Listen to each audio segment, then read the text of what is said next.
কথাটো দাদা কিমান দিন হ'ল আপুনি পৰকীয়া প্ৰেমত লিপ্ত হৈ থকা? দিন হ'ল মানে মই গুৱাহাটীত আছিলো। হয়, গুৱাহাটীত থাকোতে তেওঁ মোলে হাই বুলি মেছেজ দিছে।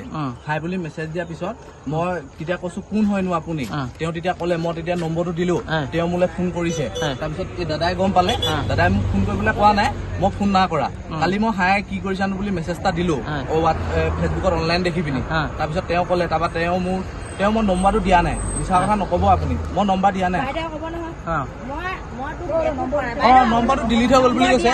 মই নম্বৰটো মুখতে কৈ দিছো, ফোনটো লাগি থাকোতে হোৱাটছএপত কথা পাতি আছিলো। তেতিয়া তেওঁ নম্বৰটো টুকি পিনি মোলে ফোন কৰিছে। তাৰপিছত কথা পাতিছো, অলপ বেয়া বেয়া কথা অলপ পাতিছো বাৰু, না পতা বুলি নকওঁ, সেইটো হয়। বিয়া পতা বুলি জানেনে? বিয়া পতা বুলি জানো মই, হয়। কিন্তু মই সেইবিলাক একো বেয়া কামত যে বেয়া কথা পাতিছো, কিন্তু বেয়া কাম একো। আপুনি বিয়া পতা নে নপতা? মই নপতা। ক'ত ঘৰ আপোনাৰ? মোৰ ঘিলামৰা। কি নাম? লক্ষ্যজিৎ গোহাঁই। তাৰপিছত আজি কি হ'ল, ক'ৰবাত ধৰি আনিলে আপোনালোকক? মোক গোগামুখতে ধৰিলে। প্ৰকৃততে এওঁ মোক কৈছিলে, ময়ো কৈছিলো মানে ৰাতি কথা পাতি থাকোতে লগ কৰিম বুলি। তেওঁ এতিয়া জেগা মেনেজ কৰিলে, মোক কৈছে মই আহিছো মানে তেওঁ গোগামুখতে লগ কৰিম। মই আকৌ মোৰ লখিমপুৰ ফুলবাৰী এজন মোৰ ল'ৰা আছে, লগতে আমি ডিউটি কৰা মোৰ ল'ৰা এজন আছে। সেই ল'ৰাজনে মোক মাতিয়ে আছে, মানে ঘৰলৈ মই 2 তাৰিখে আহিলো, তেওঁ মোক মাতি আছে। মই তেওঁলোকৰ বোলো এওঁকো এনেই চাই যাম, কিন্তু মই সেইবিলাক বেয়া কামত কচম কৈছো, মই সেইবিলাক লিপ্ত নাই। কথা পাতিছো। কি কাম কৰে আপুনি? মই গুৱাহাটীত চিকিউৰিটি কৰিছিলো। চিকিউৰিটি কৰিছিলে। আপুনি বিবাহিত বুলি জানে? বিবাহিত বুলি মই তেতিয়া গম পাওঁ। প্ৰথম তেওঁ মেছেজ কৰিছিলে নেকি? তেওঁ হাই বুলি মোক মেছেজ কৰিছে। কিয় না কোৱা, মিছা কথা নকবা। মোক মেছেজ বুলি হাই প্ৰথম মেছেজটো তুমি দিছা। তাৰপিছত মই কৈছো কি কৰি আছা বুলি, কোন হয়নো বুলি মেছেজ দিওঁতে তেতিয়াতো মই ফোন নম্বৰটো মই দিয়া হয়। মই নহলে নম্বৰটো খুজিছো। ইমান মিছা কথা নকবা। মই নাই কোৱা মিছা কথা, তই কৈ আছ সেইটো মিছা কথা ময়ো কোৱা নাই। মেছেজ কৰাই নাই, হাই বুলি মোবাইলত এতিয়া মোৰ তাত নোলায়। এইটো যে চালে প্ৰথম মেছেজটো হোৱাটছএপত কোনে দিছে সেইটো ওলাই পৰিব। হোৱাটছএপত নহয়, ফেচবুকত চৰি দেই, হোৱাটছএপত নহয় দাদা, ফেচবুকত কৈছে, হাই বুলি কৰিছে। তেতিয়া মই গেটত ডিউটিত আছো। ইমান মিছা কথা মই নকওঁ। কথাটো কি হৈছে মানে এই ল'ৰাটো ঘিলামৰাৰ, এই কিবা লক্ষ্যজিৎ গোহাঁই, ঘিলামৰাৰ ল'ৰা। সি আমাৰ কদমৰ এজনী বোৱাৰীৰ লগত সি নন ষ্টপ কথা পাতি থাকে, আৰু কথা পাতে সেইটো কাৰণে ইহঁতৰ গিৰিয়েক আছিল আমাৰ লগত।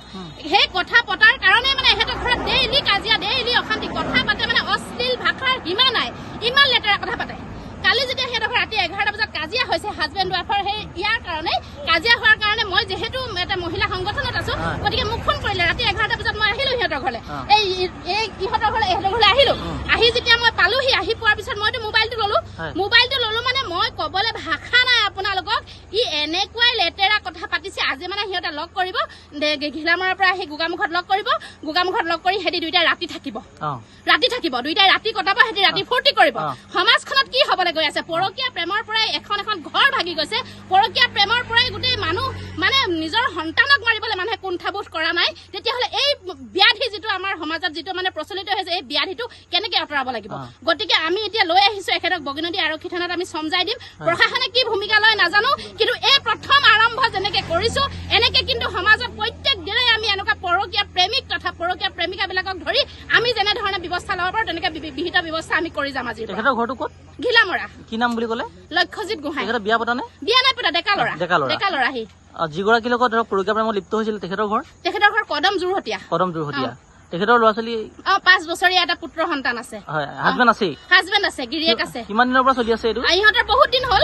মাজতে অলপ দিন ই হায়দৰাবাদত আছিলে, মানে মহিলাগৰাকীৰ গিৰিয়েক হায়দৰাবাদত থকাৰ কাৰণে ইহঁতৰ হেৰি হৈছিলে, তেতিয়া বহুত প্ৰেম বেছি হৈ আছিলে। তাৰপিছত যেতিয়া হায়দৰাবাদৰ পৰা আহিলে তেতিয়া অলপ এটা খাম কাটিছিলে, কিন্তু এতিয়া মানে ইহঁতে থাকিব নোৱাৰা অৱস্থা। মানে 2টাৰে কথা নপতাকে থাকিব নোৱাৰে, ভিডিঅ' কল নকৰাকে থাকিব নোৱাৰে, মানে অশ্লীলৰ সীমা চেৰাই গৈছে, মানে অশ্লীলতাৰ। গতিকে আজি মানে সিহঁতে উপায় নাপায় 2টাই লগ কৰিব, মানে এনেকুৱা এটা চিটুৱেশ্যন সিহঁতে পৰিৱেশ বনাই লয়। কিন্তু যিহেতু মানে 100 গৰু মাৰিলে বাঘৰ মৃত্যু আজি আমাৰ হাতত পৰিলে। ক'ৰ পৰা ধৰি আনিলে আজি? আমি গোগামুখ চেণ্টাৰৰ পৰা ধৰি আনিছো। একদম হাতে লুটে। মানে মানুহজনীও মিলিব লগ পাবলৈ গৈছিলে নেকি? মানুহজনীকতো আমি আনিব লাগিব ন, প্লেনিং কৰি, তেতিয়াহে আমি তাক ধৰিব পাৰিম। কথাটোতো সিহঁতক পাতি থকা হৈছে, গোটেইখিনি মিলাই মেলি আজি মানে তাক ধৰি এনেকুৱা ব্যৱস্থা কৰা হৈছে। এতিয়া মানুহগৰাকী সন্মতি থাকে নাই যে কথা পাতে যে? কেনেকে নাথাকিব? ইহঁতৰ 2টাৰ একদম সম্পূৰ্ণ সমিল মিলতে কথা পাতিব। কল ৰেকৰ্ডিং আছে আমাৰ লগত, কিন্তু যিবোৰ আমি এতিয়ালৈকে আমি ভাইৰেল কৰিব নোৱাৰো। মানে ইমানে লেতেৰা কথা। আমাৰ ল'ৰা ছোৱালী আছে, এইবিলাক আমি ল'ৰা ছোৱালীৰ আগত আমি কেতিয়াও বাহুল্য কৰিব নোৱাৰো। এতিয়া কি দাবী জনাব? দাবী জনাম মানে এনেকুৱা ধৰণৰ পুলিচ প্ৰশাসনৰ ওচৰলৈ যোৱাৰ লগে লগে আজিকালি মানে পৰকীয়া প্ৰেমৰ কোনো ধাৰা নাই। পৰকীয়া প্ৰেমৰ কাৰণে কোনো জেললৈ নাযায়। পৰকীয়া প্ৰেম এটা বেমাৰ, এটা মানে এইটো মানে এটা ব্যাধি। গতিকে এইটো আমি জনসাধাৰণে সকলোৱে লগ লাগি সেইটো আমি বন্ধ কৰিব লাগিব, বেলেগ কথা একো নাই ইয়াত। গতিকে আমি যি আজি পদক্ষেপ আমি হাতত লৈছো, ইমান দিনে মনে মনে আছো, বহুত পৰকীয়া প্ৰেম হৈছে, বহুত ঘৰ সংসাৰ ভাগি গৈছে, মনে মনে আছিলো, চাই আছিলো যে কিবা এটা কাৰণত মানে এইটো বন্ধ হব নেকি বা বুজি পাব নেকি। কিন্তু এতিয়া দেখিলো ঘৰৰ নিচেই কাষত এখন এখন সংসাৰ ভাগি যোৱাটো নিবিচাৰো। গতিকে আজি তাৰিখৰ পৰা পদক্ষেপ হাতত লৈছো, যতে পৰকীয়া প্ৰেমিক বা প্ৰেমিকাক আমি হেৰি কৰিম, আমি কিন্তু নিজে আইন ব্যৱস্থা হাতত তুলি ল'ম। আমাৰ কোন সংগঠনৰ পৰা হেৰি কৰিছে? আমাৰ জাগৃত নাৰী শক্তি, মই লখিমপুৰ ধেমাজি 2খন জিলাৰ সম্পাদিকা।